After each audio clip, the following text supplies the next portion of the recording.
שלום. שלום. אני דן טמלר.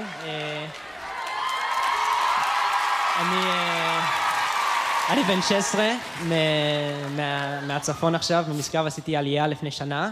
באתי מארצות הברית, מניו יורק. היינו עם כל המשפחה, והם פה, מאחורי הקלעים. אז מה תשאיר? אני אשאיר את מלאך של אביב גפן. יפה, בהצלחה.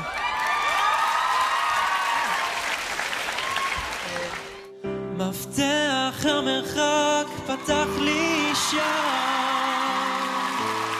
של געגועים, והפחד השואל בי האם את שלי. אני שלך לנצח, את המלאך שלי. תודה, תודה. וואו.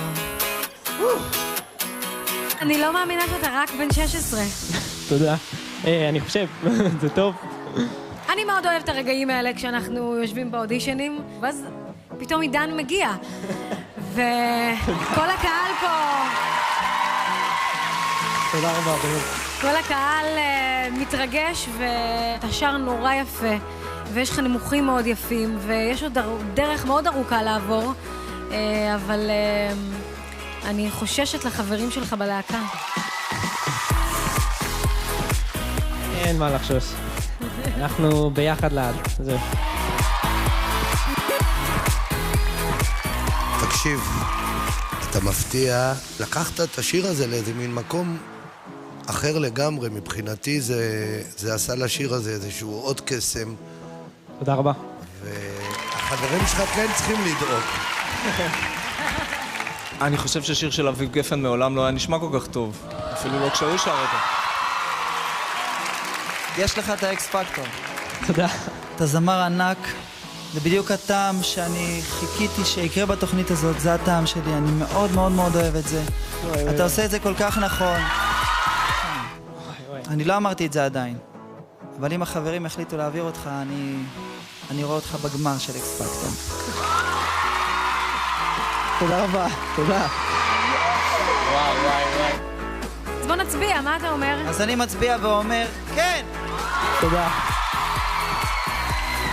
אני אומר, כן כזה גדול. תודה. אני גם אומר לך כן. גם ממני אתה מקבל כן. יש לך 4 כן. ואנחנו נתראה בהמשך התוכנית. תודה רבה, תודה. תודה רבה. תודה, תודה. תודה. יפה. וואלה, הוא באמת שם את זה כזה יפה. I get a good feeling